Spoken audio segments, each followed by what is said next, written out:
during the Arctic winter in Canada's frozen northwest.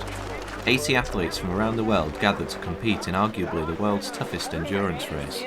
We are looking for challenges in our life. Internationally, the ultra races, the adventure racing scene is growing, and it's because we want those getaways from our everyday life, the routine that we have. When you're out there by yourself for hours and hours or days, it just really feels like you're in another world sometimes. It's pretty awesome. But at the same time, we don't have much time. You know, on a private basis, you can't plan expeditions that go over several weeks or months. So, you know, these races give you a possibility to come to a wild place, have an organized adventure, as safe as it can be in these circumstances. Over the course of 13 days, these men and women will face the brutal and unforgiving Arctic winter. Unless you've been up here in 45 below, I don't think, certainly as Europeans, that we experience anything quite like it. Frostbite. You lose fingers, you lose toes, you lose ears because of it. And mental and physical exhaustion. I'd have to say horrific. Racing against a clock that never stops. This is the Yukon Arctic Ultra. We call it simply the world's coldest and toughest ultra race. It's the hardest race I ever did. I don't know whether there are more. It's hard to imagine. Apart from a marathon, we've got distances that are considerably longer, which is 100 miles, 300 miles and 430 miles. And disciplines are running, which most people do. And you can also mountain bike it or cross-country ski. Personally, I think they're crazy. It's absolutely amazing to watch these guys and gals enter and start off, let alone each checkpoint, to see that they've made it. It's a huge success, and those that finish the race, it's quite an accomplishment. But me personally, I'd rather be on a snowmobile and or hiking, biking in warmer weather. This is pretty extreme. Don't underestimate the challenge. It's not a marketing gag that we call ourselves the toughest and coldest. You know, year after year after year, the race has proven that that's what it is, and it's the feedback I get from people. And we've got people here who've done so many different things already, but when they're done with this race, they really have to say, oh, yeah, that's the hardest I've done so far. The 430-mile race takes competitors from the city of Whitehorse, following the iconic Quest Trail, to the gold rush capital, Dawson City. In the days leading to the Ultra, the city of Whitehorse plays host to the Yukon Quest Dogsled race.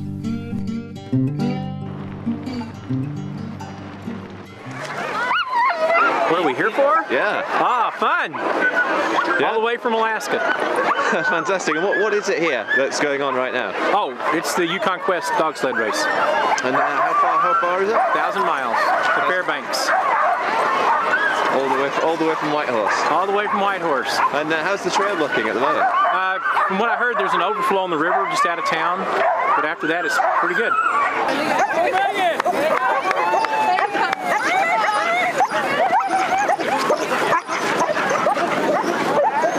With the dog teams on the trail, next up will be the ultra athletes. However, before they are allowed to race, the equipment which plays a vital role in their ability to survive the extreme conditions must be checked by the race staff. For many of the athletes, this is not their first Yukon experience. Fred Fink, an experienced ultramarathon athlete, and John Quinn are both looking to improve on their previous performances. Oh, well, I've done very many marathons the last 10-15 years. And 8 years ago I started to run ultras, first small ones in the Alps, Swiss Alpine, Rennsteig in Germany. And 2002 I did the Marathon des Sables in the desert in Morocco. Then 2 years later I did the Boa Vista, which is 150k in the desert non-stop. I was here 2 years ago, tried to do the 300. Made the commitment at short notice last time, and as a result didn't do any real training. So John, what is it you're here for right now? Just to pick up my truncheon. No, I'm come to do the 4:30. Just a little walk to Dawson. Oh, you mean sorry today? Just going to demonstrate that we've got the kit. Yeah, demonstrate we've got the kit to walk to Dawson. Plunger to make water if we need to out on the trail, and a nice warm bag to stay warm. Missed the Carmax cut-off after 4.5 days by a few hours. So yeah, race ended rather early. Decided I really wanted to come back though and give it another crack. Really enjoyed the race, enjoyed the Yukon experience. At the High Country Inn, Robert Polhammer and his staff deliver important pre-race briefings, followed by an instructor-led training course. Often had the problem that 1 or 2 people had difficulty to be here in time for the outdoor part. The training course is very important. Obviously it's difficult to get the people to have all the survival knowledge necessary in a day and a half. So just follow Shelley. I'm just going to enjoy tonight, find where things are going wrong, if any, and just to be comfortable with the kit, really. The athletes have a lot of learning experiences, and they still have enough time to improve certain things. If the harness is not working very well, if the sled's not packed the right way, all these little things that you learn, and of course we also deal a lot with the fears that they may have. I will, I guess, apologize ahead of time, but I'll be super frank this afternoon, because the things that have gone wrong for people, I've usually taken them out of the race. So the things that we share with you, we're not, trying to be condescending or anything like that. Yeah, I'm doing the 430 on foot. My concern is really the dry skin, because when it's too dry, my skin starts to crack, the heels cracks, and it gets a bit painful. So that's my concern. We have some dudes above for ride on foot, on hands, because I have training on a refrigeration and ice cream manufacturing, because we have a cold environments. If you're not sure about overflow, check with your poles. Spread out a little bit, please. And then, just wood over there. You have to go back a little bit to get your wood to build your little fire and light your stove. And when you're ready, just call me. I will check you off my list, okay? Just have to check for overflow, yeah. The last thing we want is to go through and get wet feet. Okay, tonight, the race, it would be a bit of a nightmare. But it helps us a lot evaluate people. If somebody in the training course can't start their stove, is obviously not capable to make a good fire. I mean, in a really bad situation, I could say, listen, this is not made for you. You better not join us tomorrow. It's been on a bit of ice. Thought it'd be worthwhile, obviously, setting a base. So we've put down a bit of greenery and a bit of wider branches off the fur there, just to give us something to start with. Then we tried to get as many small twigs as we can, get them put down. Hopefully we'll get them kicked off first. Then we've got a little bit larger timber to fire in once we get it going. To give us a bit of a kickstart, we're going to try and just wet this bit of paper with a little bit of fuel. It's never happened, but we kind of get a feeling who handles the situation well and who doesn't. So even for the first day or two, we know who to watch out a little bit more for, and so that's good. With final checks completed and less than 12 hours to the start of the race, there is a sense of excitement building amongst the participants as they prepare to face the harsh Canadian wilderness.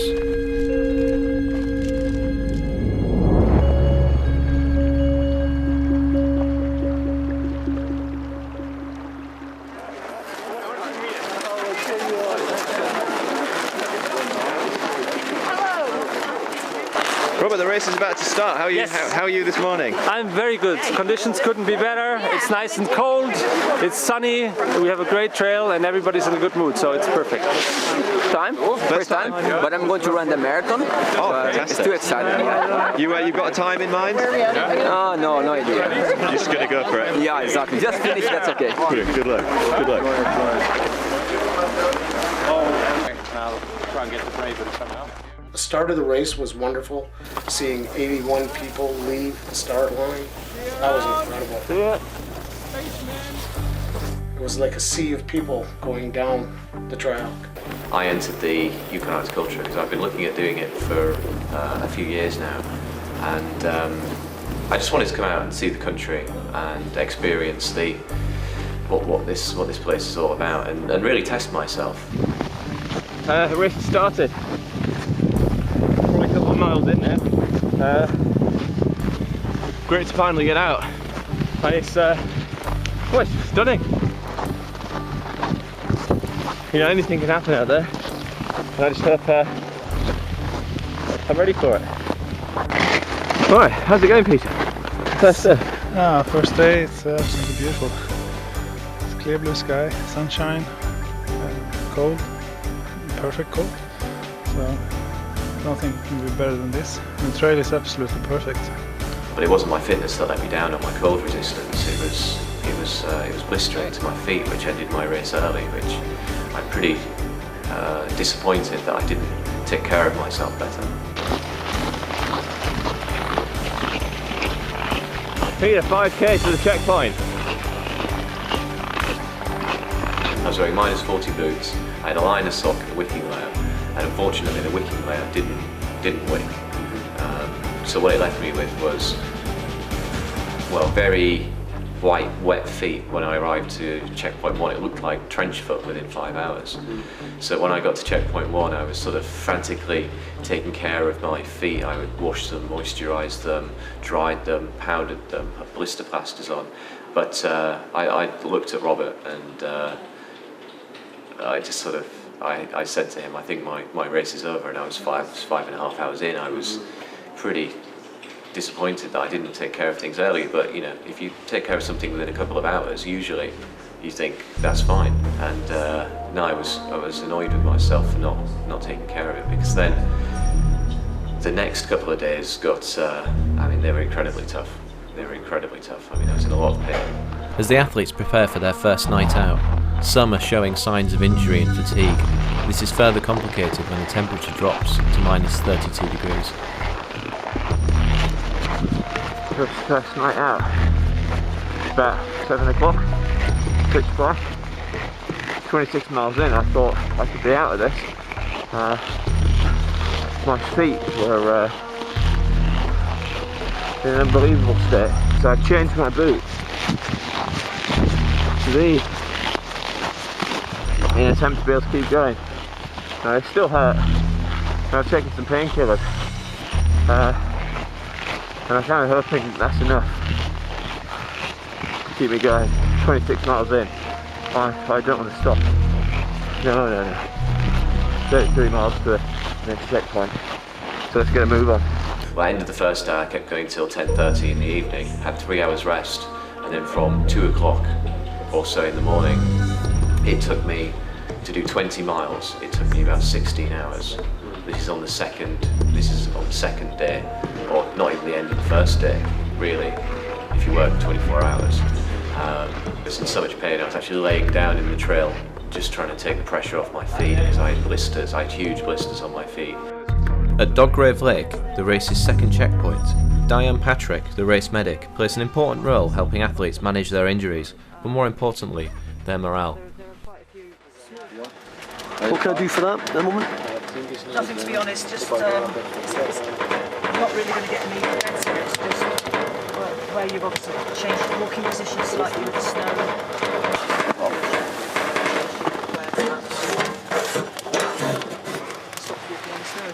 Yeah.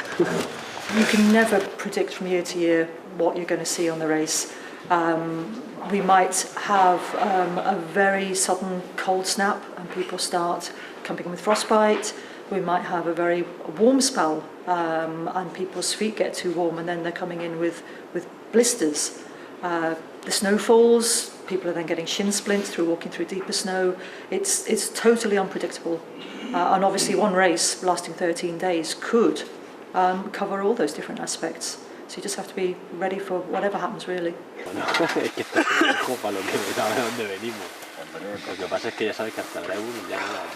Yeah, so really, you know, they're identical problems. I can see where it's all pushed forward. Yeah, This all needs to really come off to make it a bit more comfortable. That blood blister at the back looks quite impressive. Oh, that's peachy. Oh, well, that's a spurter.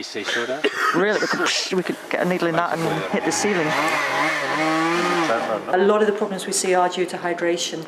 People find it very difficult to sort of comprehend that at minus 35, you need to drink just as much as you would at plus 35, really. And dehydration can certainly lead to hypothermia, frostbite, blisters. Everything we see really can be caused by that. It wasn't quite as spurty as I expected. It's coming up quite slowly. So I'm going to have to resort to more severe measures.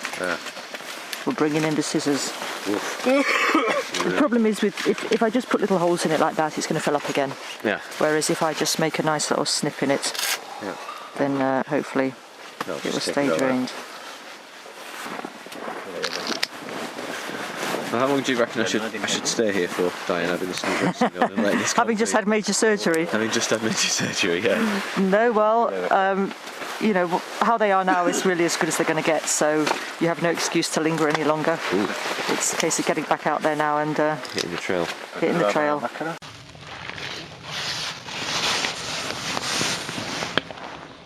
With the 100-mile finish line in sight, Braeburn is the race's first cut-off point for the longer distance athletes, with 72 hours allotted to complete this section. Trail is an absolute killer. You don't really get a sense of the incline, but that's about a 10-12 foot rise from where I am now, dragging the sledge.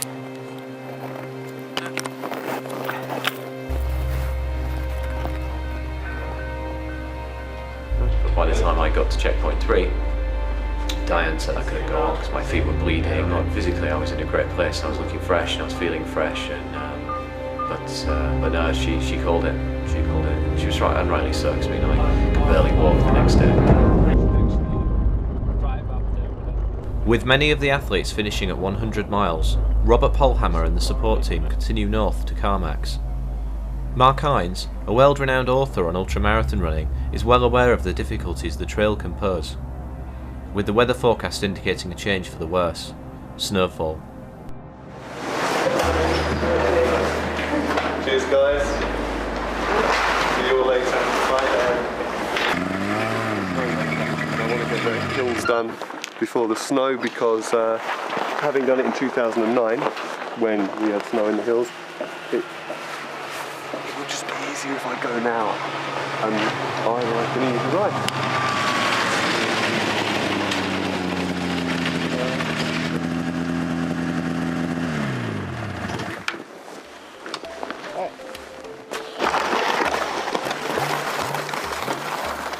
With the looming threat of fresh snow and warmer temperatures, Mark decides to cover as much distance as possible using the firm trail. For the rest of the field still to reach Carmacks, the changing snow conditions begin to take their toll. The soft snow and warmer temperatures starts hampering progress and is devastating to the athletes' joints, especially their knees.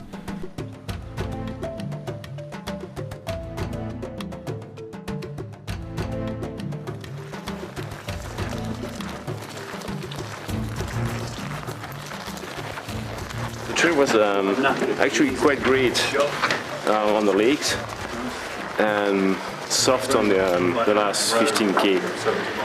It was quite mild. It was not really cold, so it was soft. But we beat down 2 hours before Ken Lake, so it's been over 70k in 12 hours today. So we've been pushing. It's been quite an experience the past two stops. Because the one before this was Ken Lake, which is in mileage terms the longest. It's 44 miles, largely across frozen lakes. So that took me about 21 hours. So it's quite a long slog, really. I'm tired. I can feel some twinges on my right knee. I gather from the veterans of this that it's the knees that tend to take the hammer. You look in pretty good shape, actually. Sorry? You look in pretty good shape. Well, Andy Heading, one of the most experienced athletes in the field, is also struggling with knee problems and withdrawals. His sister, Marianne, remains in the race. If it's this bad, I wouldn't continue on it. It's Is this your third time in the hour? Fourth. Yeah, fourth time. So you know exactly what to expect, exactly and you know that that's enough to. Yeah, it's not worth injuring yourself permanently for. So, there's 270 miles to go to Dawson. It's not as if it's 30 miles down the trail. The athletes have now been exposed to extreme temperatures for 4 days, and cold weather injuries, including frostbite, has forced some athletes to withdraw. The temperatures are the killer of the whole race for everybody, and us guides too. Snow machines stop working, things start breaking real easily. Exposed skin is one of the most devastating things to the racers, because your skin freezes, and now you have frostbite. And that a lot of the times ends the race for these athletes. And there's nothing you can do in your training that would even compare to what you get in this out of frostbite, and how the wind temperature affects that. Well, I'm a surgeon, and my biggest concern is to get frostbites on my fingers. So if I would have a little risk of that, I'll stop it. Yeah. Because I need to have them for the next 10 years, and if I have a problem there, I have a big problem. Yeah. The problem with frostbite is something that you don't notice. It's not a pain that suddenly is there, and then oops, now I've got frostbite.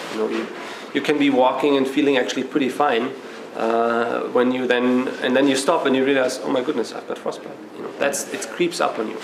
It can come on quite quickly. I know for the athletes that are moving, the core of their body is quite warm. However, the extremities will get cold the quickest. So when they stop, if they're not managing well with bundling up again, their dexterity is lost quite quickly, where their fingers can feel quite thick and slow, and then quickly frostbite can set in. I might have come closer to my limits if I wanted to, but I don't want to risk anything. Yeah. So if you get mentally low and you are not sure whether you have everything under control, so I stop it. So it's a question of brains. Yeah. It can happen very quickly, especially with temperatures dropping overnight to -45. We've seen it particularly in the skiers this year. We've had more skiers on the course this year than we've had in any other year previously. And just from the movement of their foot in the ski compared to a walker, they just don't get the circulation moving in their feet so much, which is why they've suffered so much. The problem with Enrico was that he already had frostbite on that toe. And once you've had frostbite, you're just more sensible. It can happen to you easily. And in addition to that, he was doing it this time on cross-country skis, and we find that the cross-country skiers suffer more because they have less movement in those boots than the runners. È venuto tutto nero, lui gatto. One mistake in this race ends the race for you, basically right there on the spot. Even though your body and your mind want to tell you to carry on, but the frostbite kills you. You lose fingers, you lose toes, you lose ears because of it. We had Tony this year, who was totally fine until it seems he spilled some fuel and didn't notice that he had fuel on his fingers. My Yukon had finished today. It's all wet of fuel. 1.5 liter of fuel is in the big backpack. Oh, and on the clothes. I don't care what is happening now. And fuel on your fingers and cold just speeds up the process of getting frostbite so fast. I have a lot of blisters in my foot. Perhaps tomorrow it will be okay. But the full bottle has opened, and all my clothes, my bag are full of fuel. So I can continue. And he thought thought he had blisters from his trekking poles, you know. So sometimes also people then so tired they don't really realize what's going on. That's a sport. In 2 weeks, you have forgotten. It's very nice to train for the project. You want a chair? No, not that. Success or not success? Sorry? As the snow continues to fall, navigation becomes increasingly difficult, and the importance of the trail markers becomes more apparent. So what trouble have you had today? Oh, just